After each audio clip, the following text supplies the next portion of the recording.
beyond good, beyond evil, beyond your wildest imagination. Here, let's see that saying. Frickin' duck. Well, I guess I'm the goat. What?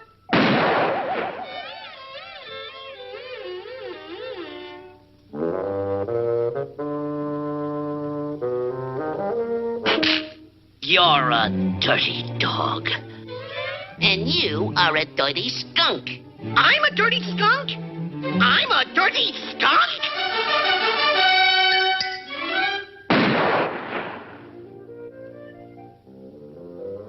Brother, am I a pigeon?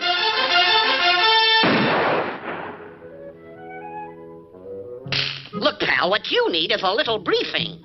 Let's go over here and talk private for a minute. Okay, now let's get back to fundamentals. All right, now, let's go over it once more. Now, what are you? I'm a hunter. And what season is it? Rabbit season. And there's a rabbit! Shoot him! Shoot him! Good heavens. He disintegrated. What's up, Doc? How are things down here on Earth? Golly, Mr. Rabbit, I hope I didn't hurt you too much when I killed you. Are you nuts? Why, if he's dead, then I'm a mongoose.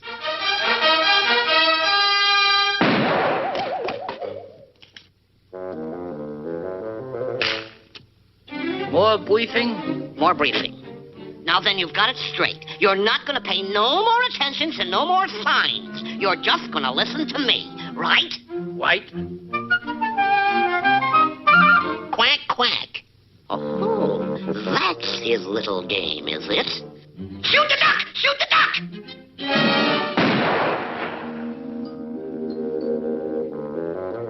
Shoot me again. I enjoy it. I love the smell of burnt feathers and gunpowder and cordite. I'm an elk. Shoot me. Go on. It's elk season. I'm a fiddler crab. Why don't you shoot me? It's fiddler crab season. Hello and welcome to ToonCast Beyond's Animation Direction. This is episode 11. This is the final animation direction, episode 4. Now, this is going to be closing out our golden age of animation discussions here on ToonCast Beyond. Of course, I'm one of your hosts, TFT Mike. Joining me is TV's Mr. Neil. Rabbit season. Duck season. Rabbit season. Duck season. Duck season. Wabbit season. Duck season. Wabbit season. How long are we going to keep going with this? Oh god, we could do that for an hour. I think one of my favorite... Okay, so in this final episode, folks, we're going to be talking about the man, the myth, the legend, the awesome Mr. Chuck Jones.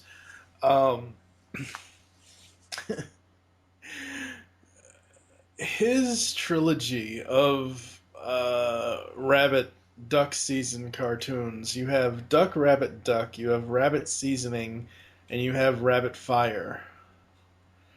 I think Rabbit Fire is my favorite, but the other two have so many great lines in them. In Rabbit Seasoning, it's the one where at one point in the cartoon, Bugs dresses up like he is known to do. And Daffy comes up to him and he's like, out of sheer honesty, don't you have anything to say? Out of sheer honesty, yes, I would just love a duck dinner. Bam! You know, just... and in Duck, Rabbit, Duck, it's, oh god, Would you like to shoot me now or wait till you get home? No, that's Rabbit Seasoning. Oh, okay. That's Rabbit Seasoning. In Right. Duck, Rabbit, Duck, it's, That's the one where it's like the multiple seasons. It's like, it's Fiddler Crab season. No, it's elk season. Yeah. That's what that one is. It's like, just a parboiled minute here. But yeah, Duck, Rabbit, Duck is the multiple seasons, and by the end of it, Daffy just goes ape shit and is like, it's this season, it's that season, blah, blah, blah. And I believe, I'm not looking at the credits on that. I believe that was Carl Stalling on the music for that one. I could be wrong. I'm not, like I said, I'm not looking at any information right now. Okay. But if it was him, the whole every time Bugs puts a sign up that dun dun dun, dun, it's like, oh my god, this is the best musical cue to go with a sign ever. Yeah. This is so awesome. I there's only I I love Chuck Jones and I love his Looney Tunes stuff, and we'll talk about Tom and Jerry later. But just starting with Looney Tunes, I think the only Roadrunner cartoon that really cracks me up, like the only ones that really make me laugh anymore as an adult, are the ones that he does, and he did one called Soup or Sonic, SOUP or Sonic, and in this, the coyote chases the Roadrunner into this giant pipe, and they come out really, really tiny. So the coyote stops. He just taps his foot, and he's like, he whistles at the Roadrunner, because let's face it, by this time the coyote couldn't talk. We'll talk about that later. Right. But he whistles at him, and he motions like, come on. And they go back through the same pipe, except it doesn't have the same effect. The coyote is still small, and Roadrunner grew back to normal size, so the coyote jumps over his feet. He goes back, and he realizes, and he hugs the Roadrunner's leg, and he just looks up, and you get this giant meep, meep, sound effect, and at the end of it, he's like, he holds up a sign, and he says, all right, wise guys, you always wanted me to catch him. He holds up a second sign. Now what do I do? Oh, God. Yeah, there are quite a number of Roadrunner cartoons that Chuck Jones did not do, and they're pretty much instantly recognizable as the ones where the coyote makes a bunch of derp faces, because Chuck Jones owns the face. He has so many ways to make it expressive in all the most hilariously subtle ways, and yeah, you could tell when it's not him just by how many several steps down it is in terms of creativity. And then sadly, because it was the same character model, but sadly, some of the Sam the dog and Ralph the wolf in the sheep cartoons. Mm-hmm. My God, those are poor ass coyote drawings. Yeah. In some of those, I never I understand those cartoons, but I never really got it's a coyote, and it's the coyote, and he wants something to eat, and he wants sheep to eat, and but I still never, other than just having it be funny, Right. But I still never got the whole purpose of the actual jokes behind those. But I did enjoy them. Chuck Jones has a massive, massive body of work. Pretty much, even in the music, even when Stalling or whoever was doing the music at the time for Looney Tunes, you could always tell, even before you saw his name, you could just tell in the title, and even if you hadn't watched him in so long, you could always tell. Do you remember the very first Chuck Jones cartoon you ever saw? Oh, I have no idea, because there's such a body of work that he's done, and just I mean, even if we narrowed it down to just the Looney Tunes, I couldn't tell which one I saw first. Wait, why does IMDb have him as a credit on Mrs. Doubtfire?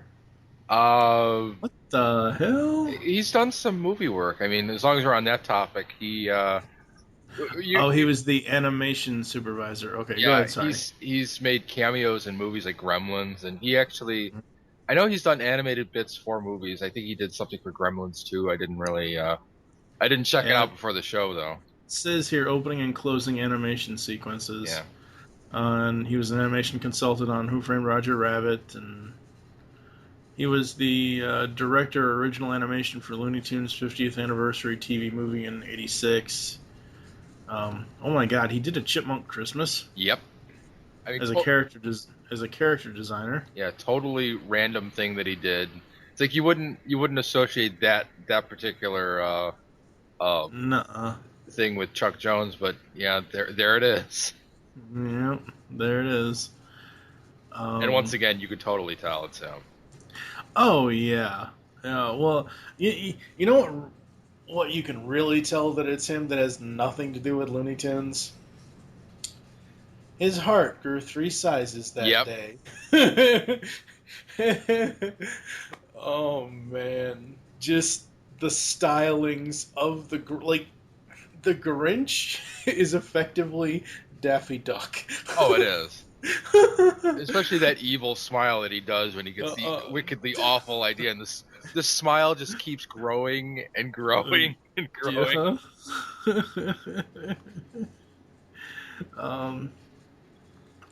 It just was so many things, and just so many. There was a documentary about him in 2001, the Chuck Jones Show. Huh, that's interesting. Oh yeah, there was a Chuck Jones show. It was basically just like the Tex Avery show or the Bob Clampett show. Yeah. But he did a lot of different things.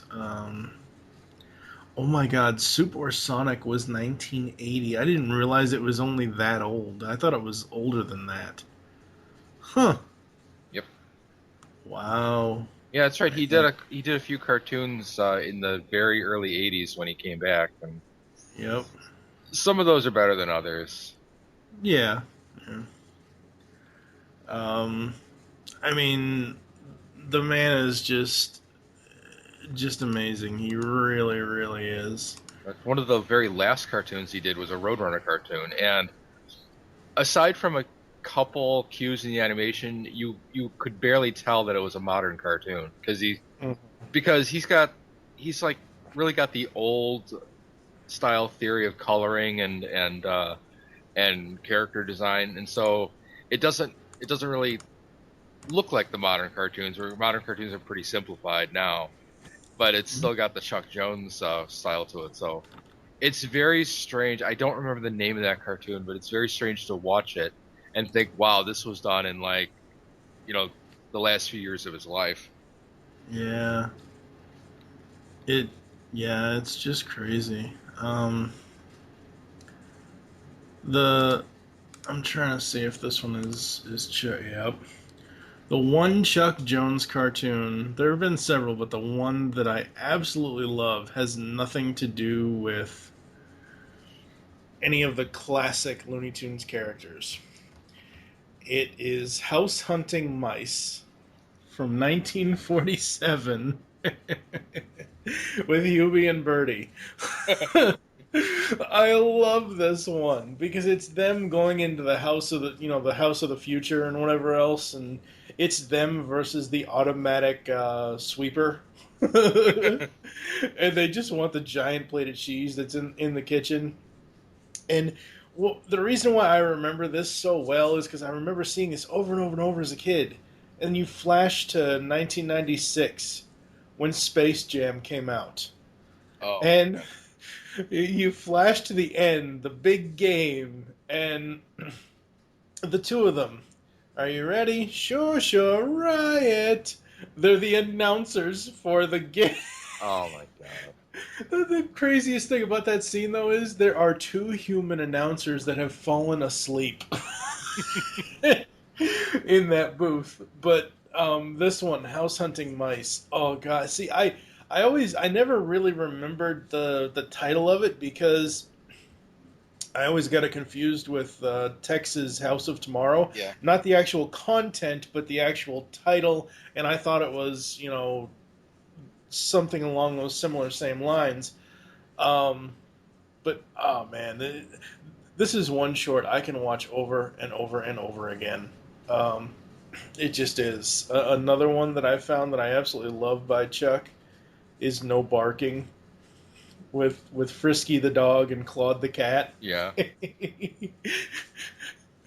If you ever really want to have one of the cats in Looney Tunes be be a sympathetic character, watch that one because poor Frisky, Frisky always hands it to Claude by barking him up a tree or whatever. Oh man, it's so hilarious. What are some of the ones you love by that Chuck has done, specifically the Looney Tunes? Like I said, we'll talk about Tom and Jerry a little bit later. Sorry.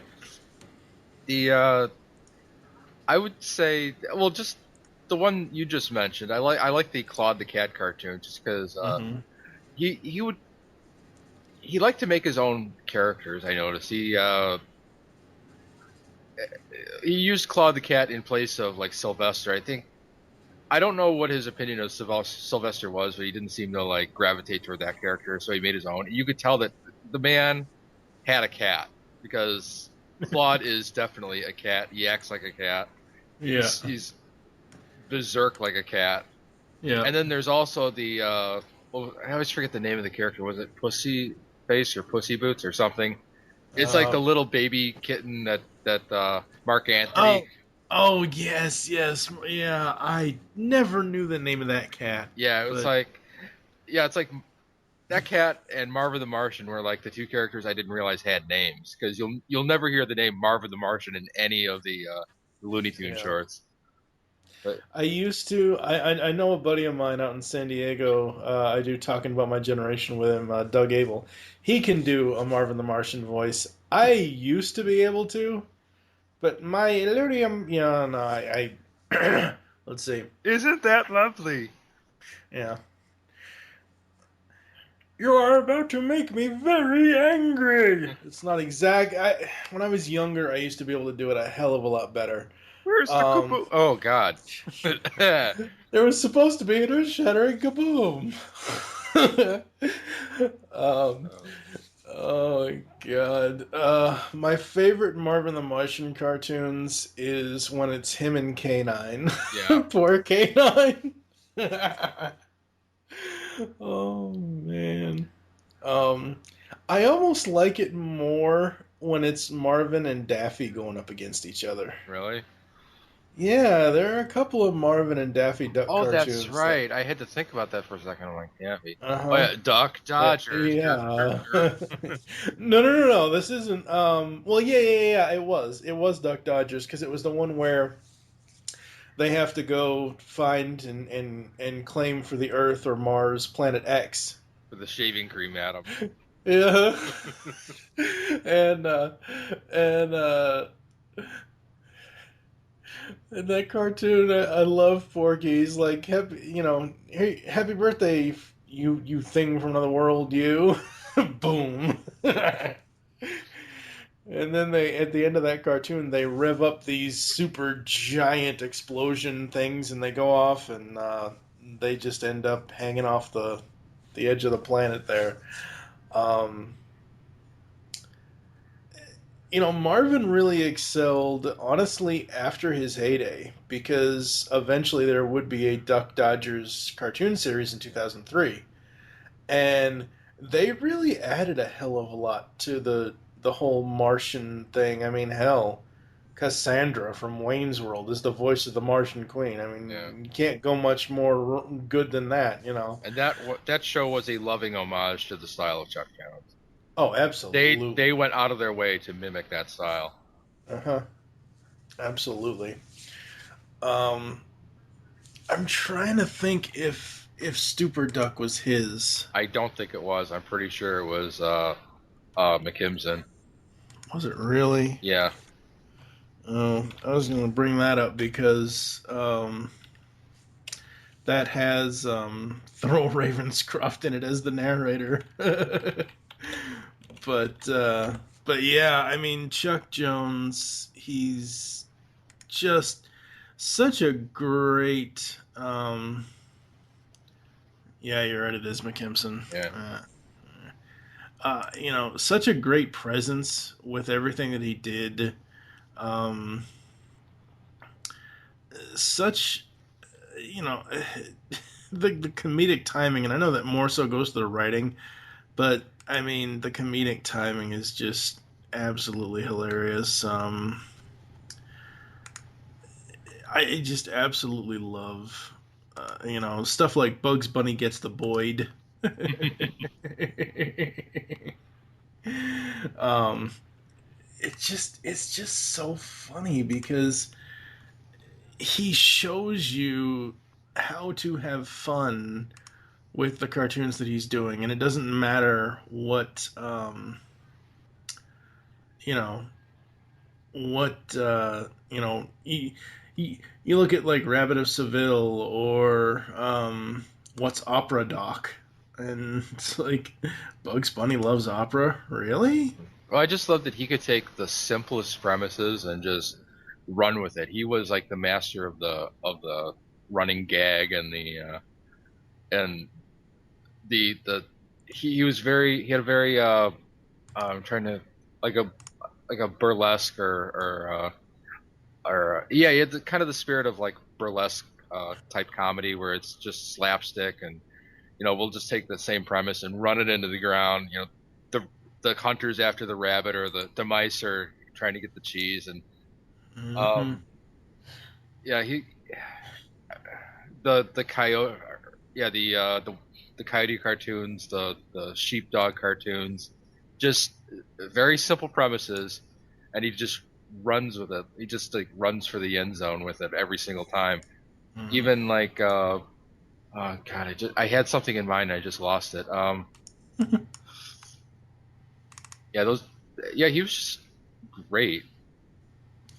He really, really was. And there's so many nuances in the comedy. Like, it's what makes the duck season, rabbit season trilogy so good because of the comedy between the three characters, and it's just written so well. And um, now because of the writing, I know that he had a different each of these directors had a different unit, and his unit apparently was Michael Maltese. And we can't talk about Chuck Jones and Looney Tunes without talking about Mike Maltese because, Yeah. man, that guy, wow.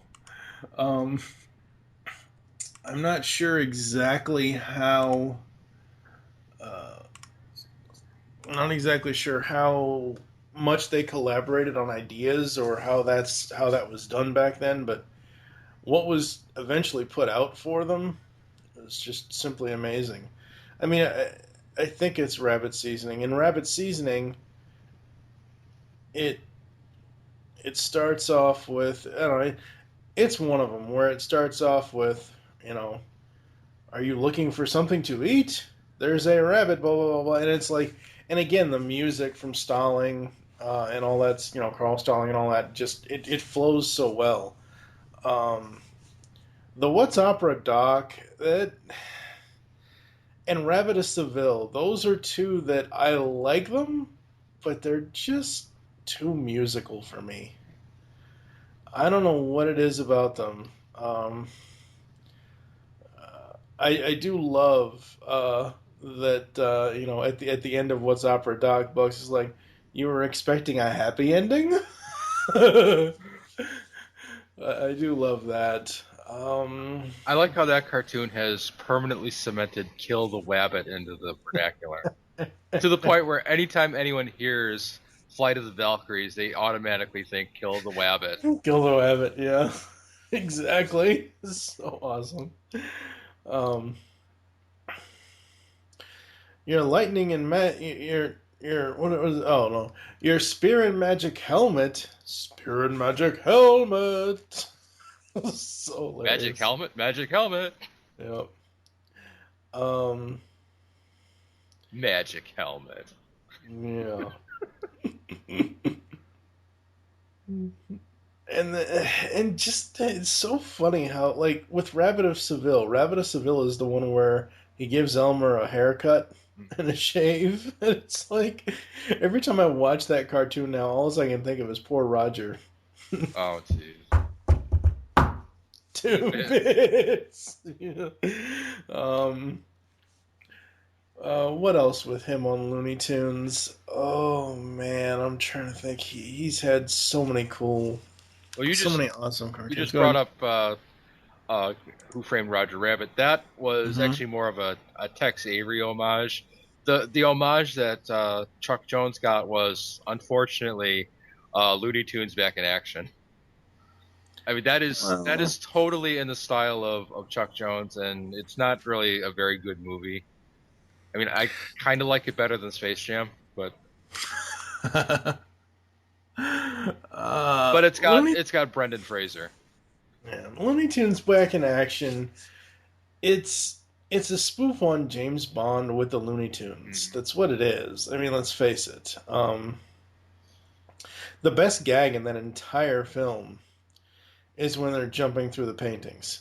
I don't know. I The thought it was museum. kind of funny when they hopped into the old car and it was making the chugging sound from Bell Plank. I Yeah. thought that was a nice touch.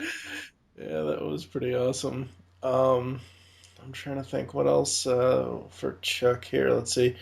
As far as Looney Tunes go, oh damn, I'm trying to think. There's just so many things here. There really are. Um, let's see here. He did. See, they did all these. They put all these shorts into shows later on, like the Bugs Bunny show from 60 to 62. Hmm.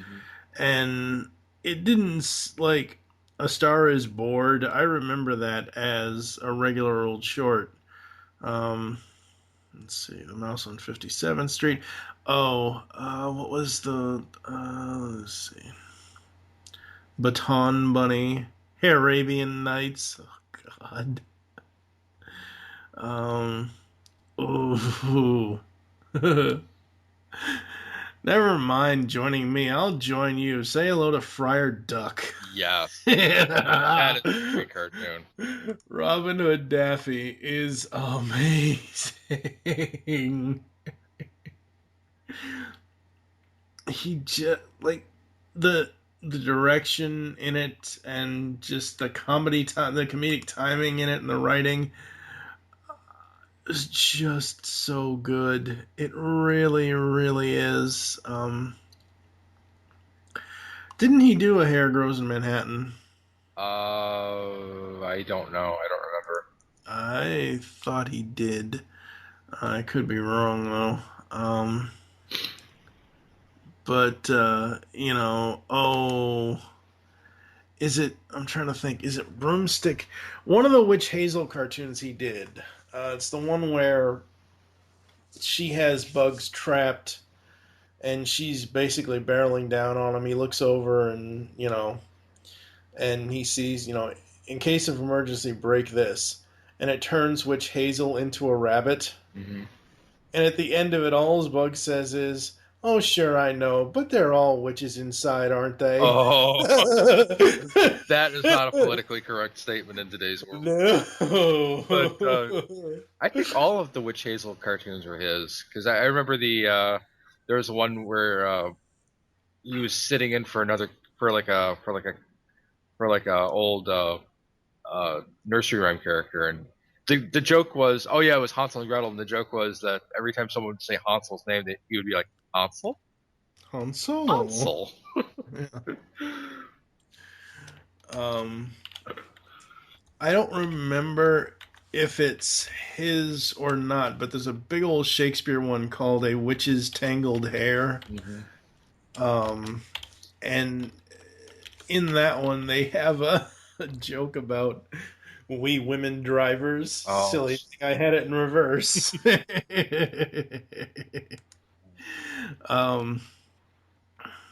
Oh, that was Levito. That's right. Yeah, that was Abe Levito. But Maltese was on story. And Chuck Jones and Abe Levito would have worked together later on as well. Right.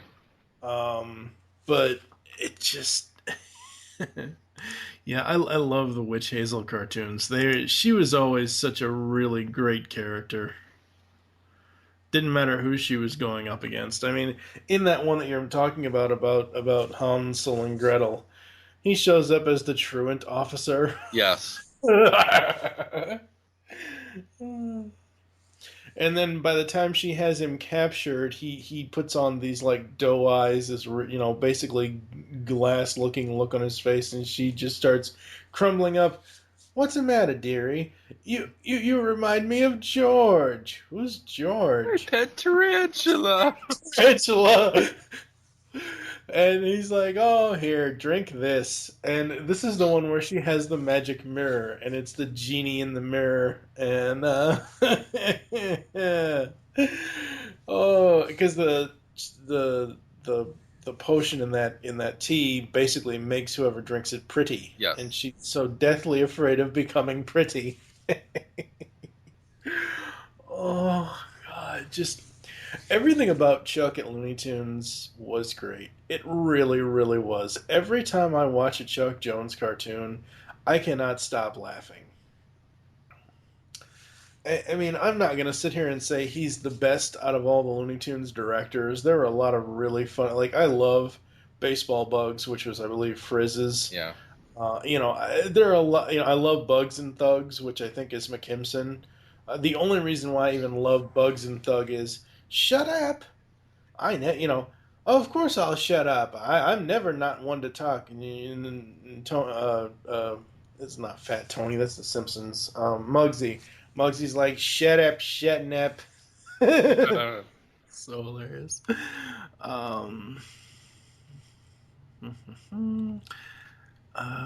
His very first directorial and in between animator thing was in 1932, something called The Office Boy. So that was his very first directorial thing. So that's interesting. The last thing he did before his death, that would have been like a. It's the one with Yosemite Sam. I think, From Hair to Eternity. Yeah, that's it. Yep, that was 1997. Oh no, not Stupor Duck, Superior Duck. He did. Okay. That's what it was. That's why I said Thurl Ravenscroft is in that, because Daffy is supposedly a superhero and tries to show off his superpowers, and oh wow, it says that this thing stars. Wow. Oh my God, no way. You know who they had as Daffy in this? It wasn't Mel. Who was it? The Riddler, Frank Gorshin. Oh my goodness. Thurl Ravenscroft was the narrator. Eric Goldberg was Marvin the Martian. Jim Cummings was the Tasmanian Devil. That's kind of obvious. Well, yeah, that would make sense because this came out when Stupor Duck came out. Or not Superior Duck, I'm sorry. Let me see here. Superior Duck. Came out in 90.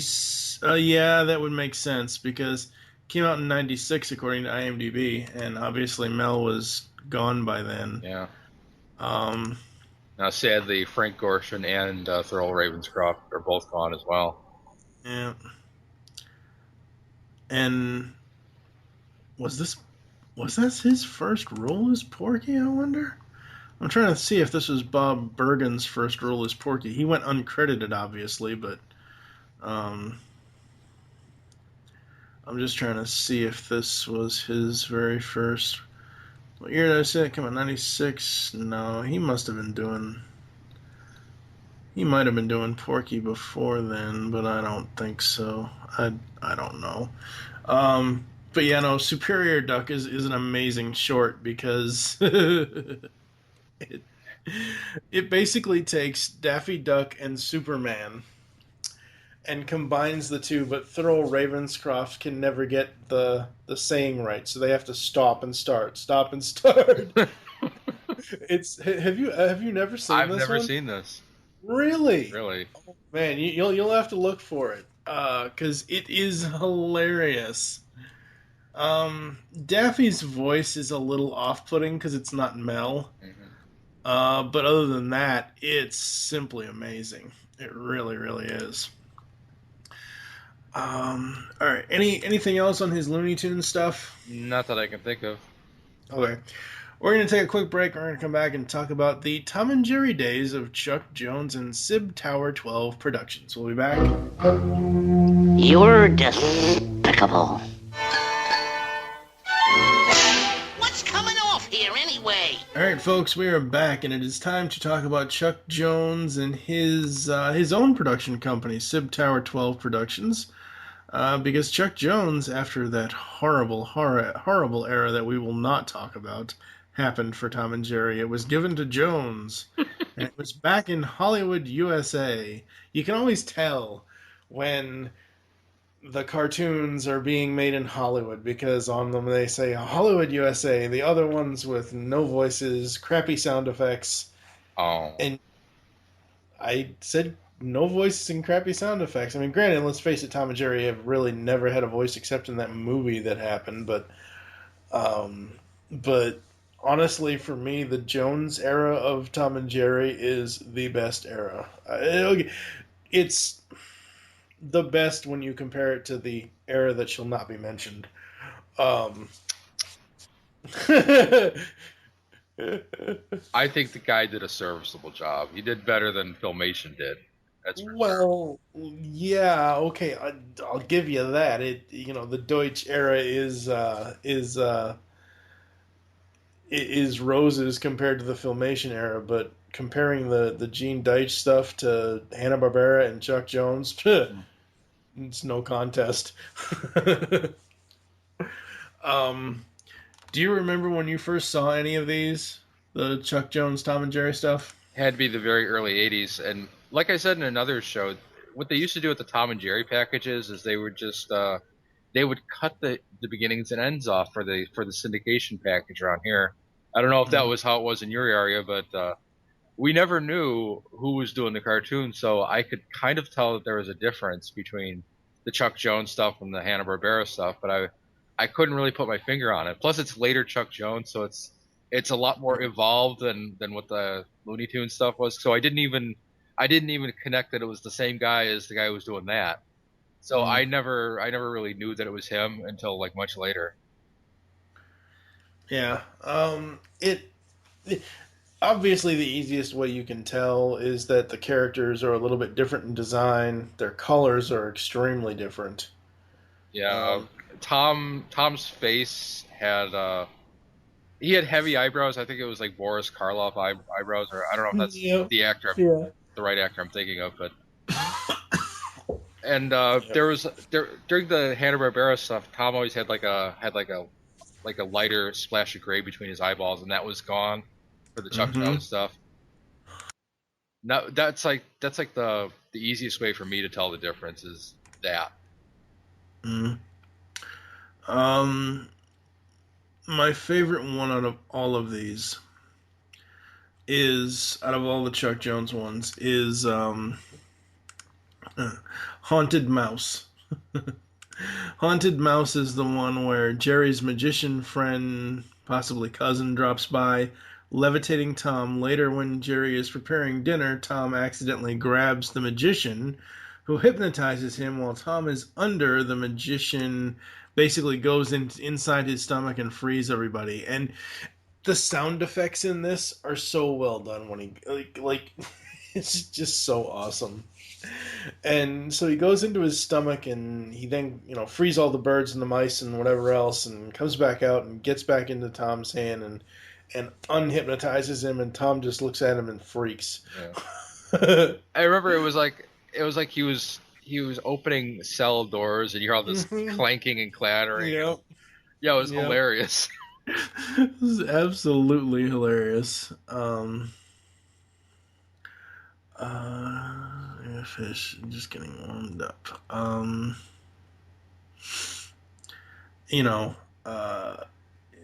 It's one of those ones that was just absolutely amazing.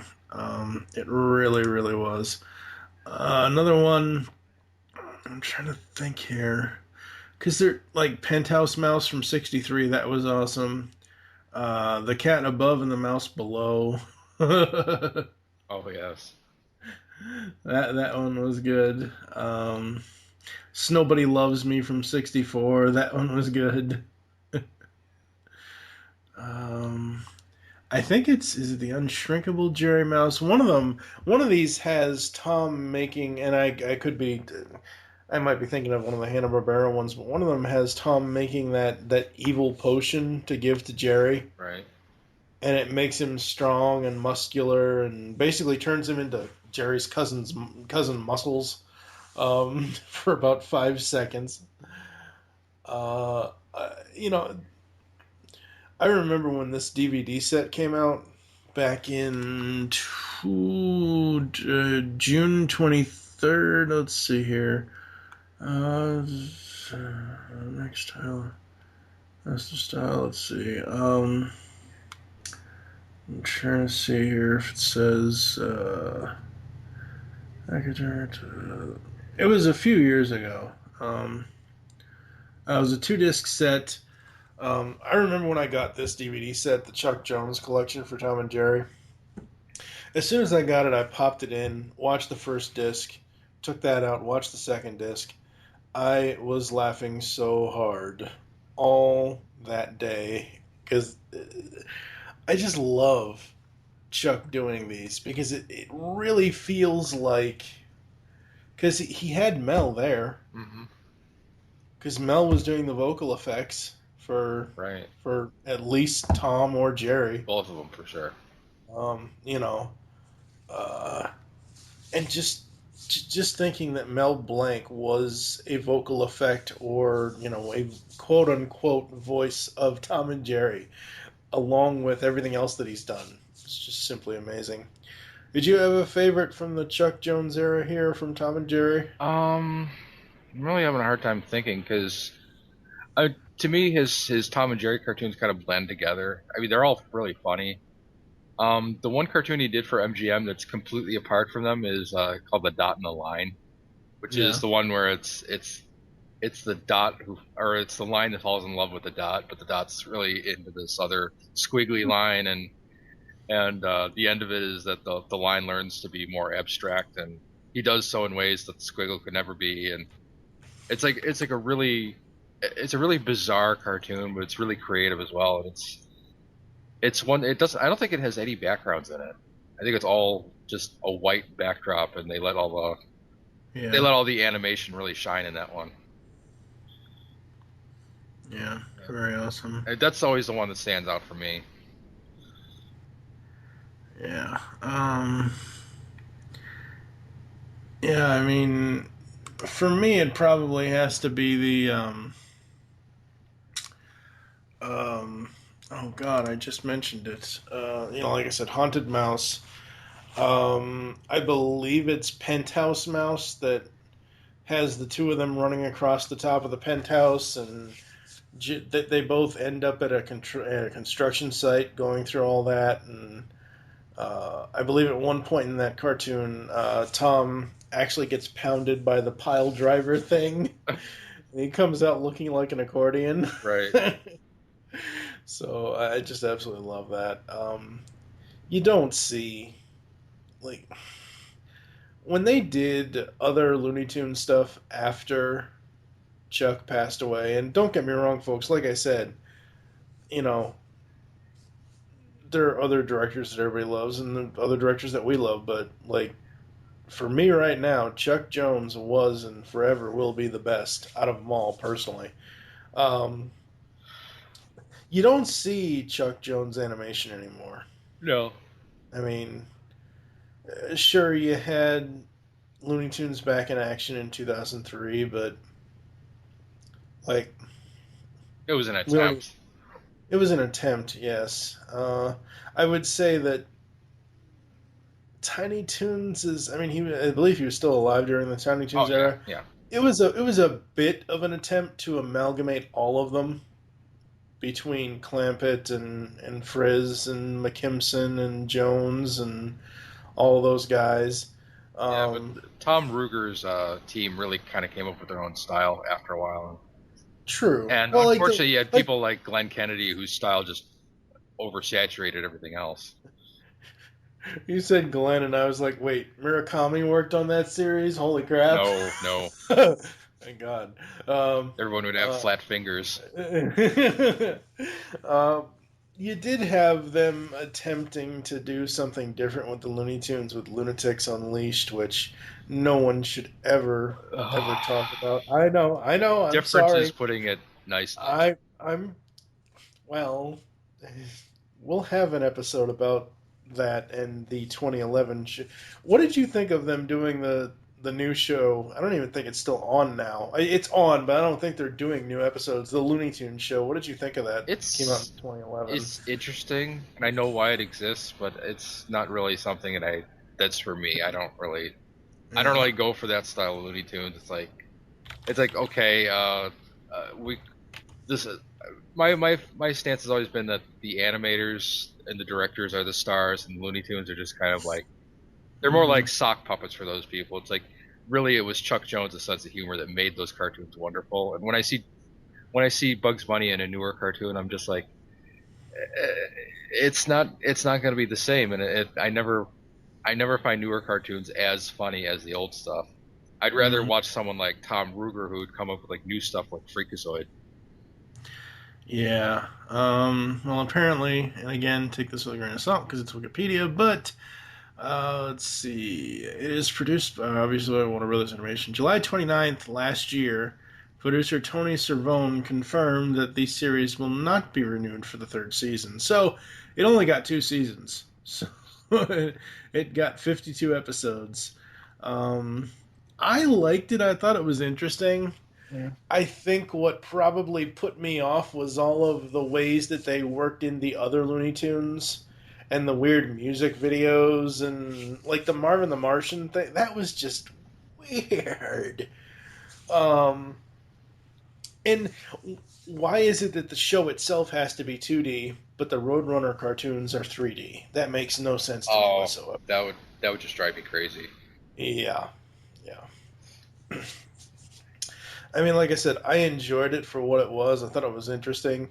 I love that they actually brought attention to this because we live in such a day and age now where everything has to be politically correct.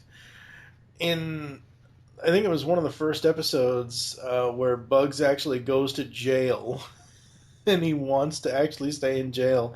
Porky and Daffy Porky has to come bail him and Daffy out. And the guards ask him, "Where are your pants, son?" "Oh, they're in the car." Like, they actively make a joke out of the fact that Porky Pig should be wearing pants at all times, and he doesn't.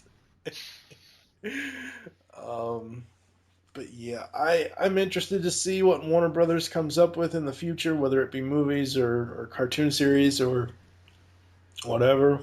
But nothing will ever equal the genius of Chuck Jones and Mike Maltese and that entire crew.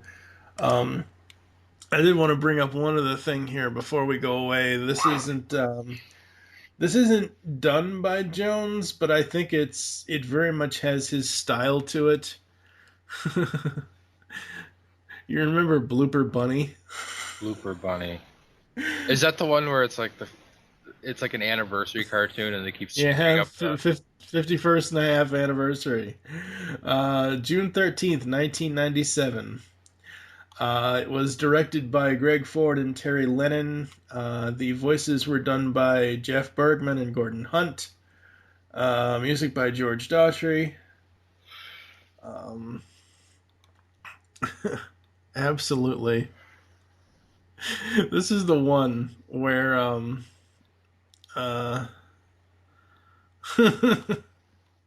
this is the one where Elmer fires the real gun as opposed to his cartoon gun, which actually grazes Daffy's head.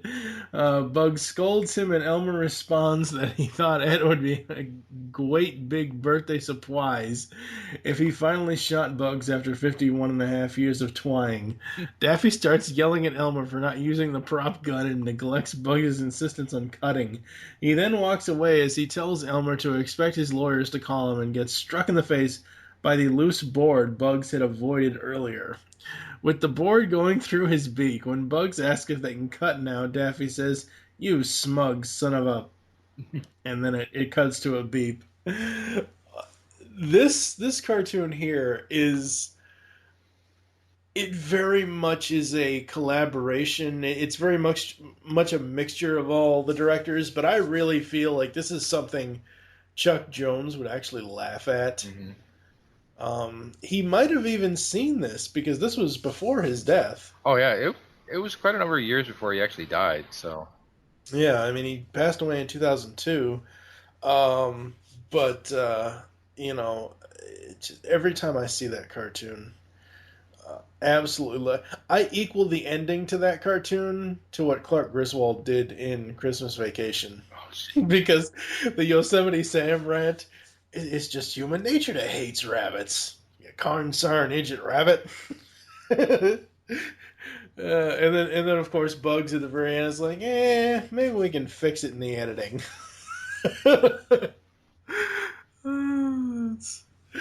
And poor Elmer. When we first see him, he's trying to do his hair tonic thing, and he says, the minoxidil method. And I'm like, oh, God. God. Oh, it's so hilarious. Oh, I love that one. But like I said, Chuck Jones, a man well beyond his years as far as, animation goes.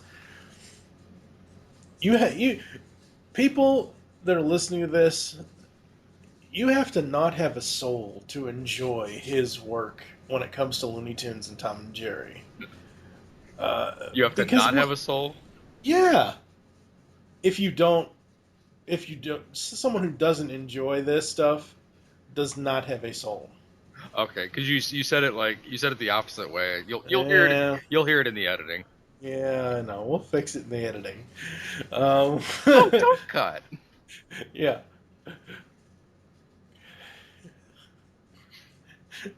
And I love Daffy's line in that. No, don't cut. I want it be known to the world while I give this two-bit Nimrod a severe dressing down. Oh, God. So hilarious. Alright, folks, so here's the deal. ToonCast Beyond is coming back in full force in 2015. We have a plan. It's going to be a variety of different episodes with a variety of different hosts. We're going to kick it off with episode 58. I don't know when this is going to happen. We have to produce a lot of these first. I'm not sure exactly when it's going to happen, but episode 58 is going to be Disney's Frozen, because I want to get that out of the way. Episode 60 is going to be Gargoyles. Episode 75 is going to be Dino Saucers. Episode 69 is going to be Celebrity Deathmatch. Appropriate number for that. I know, right? We are going to have a very short discussion in episode 66 for the Ewoks cartoon. I cannot remember the name of the damn thing for the life of me. It's Ewoks of Endor. I don't know. I thought it was just the Ewoks cartoon. Okay, well, we'll go with that. But yeah, it's we are going to have an episode that does discuss Lunatics Unleashed and the Looney Tunes show.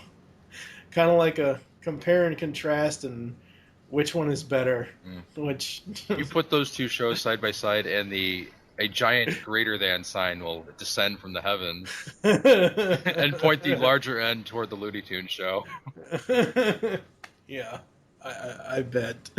But that's not all. Even though right now I have a list of up to episode 75, I actually have a list longer than that. I don't want to give everything away, but we are going to have a bunch of stuff this year, which will all culminate into the first annual ToonCast Beyond 25 Days of Christmas. That's right. In December, from December 1st to December 25th, 2015, we're going to give you one episode per day, talking about various Christmas cartoons from various franchises. I'm trying to, like, just for an example, I don't know what episode number this is or anything like that.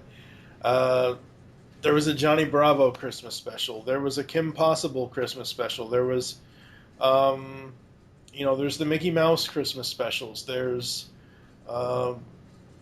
at the end of the first year of 25 Days of Christmas, we're going to actually go back and discuss Grandma Got Run Over by a Reindeer. Oh boy. Charlie Brown Christmas. What the hell's God? You'd think it's Christmas. Oh fuck!